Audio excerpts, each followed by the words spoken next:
So nakadaan na yung bagyong Nika. So ito na yung aftermath.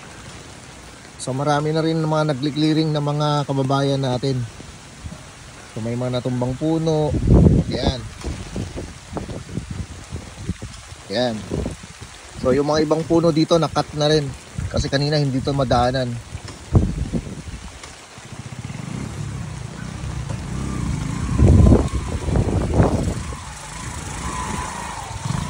Ito, hindi talaga madaanan to.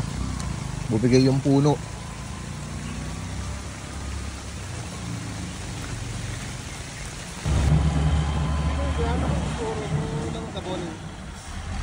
Okay, nag-clearing na po tayo.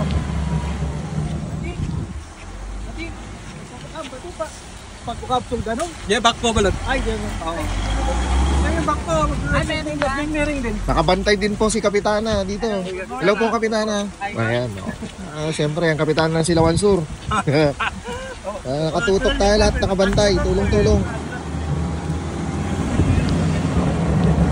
Naman yung responde natin, back ko na talaga. Courtesy of, Bayaw Freddy. Yan. Ako naman, no? Ulan pa ko yan, ha?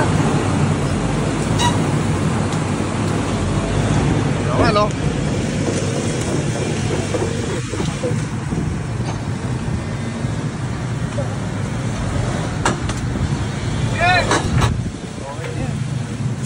Isa pa.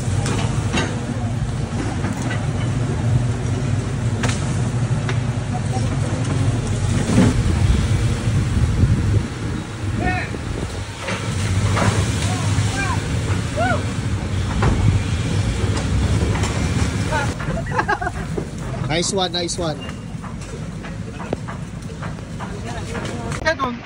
Tulong tayo sa clearing. Kasama natin si Kuya Joris.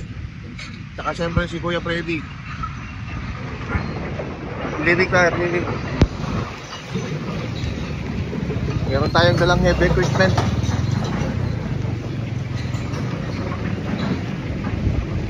So yung ibang area na clear naman na, so tatanggalin natin dito yung mga malalaking puno na kahambala sa kalsada.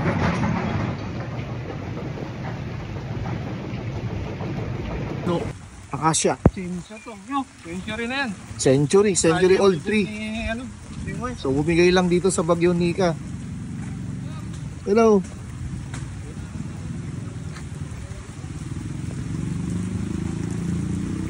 So sayang tong puno. Pero wala tayong magagawa.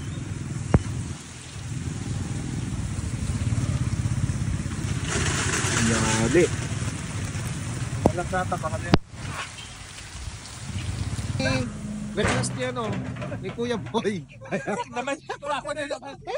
Oh, kasi binabaha sila, talagang binabaha naman talaga sila literal. Ang problema, walang walang solusyon. So, ngayon, eto na yung solusyon. Oh, di ba?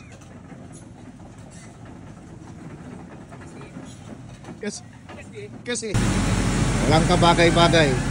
Siyempre, gagawa natin ng paraan yung request ni Ako na naman. ni Kuya Boy. Ayan. Si Kuya Boy with a big heart. With a big heart. Masakit na yung mata ko, boss. Kabaka na to.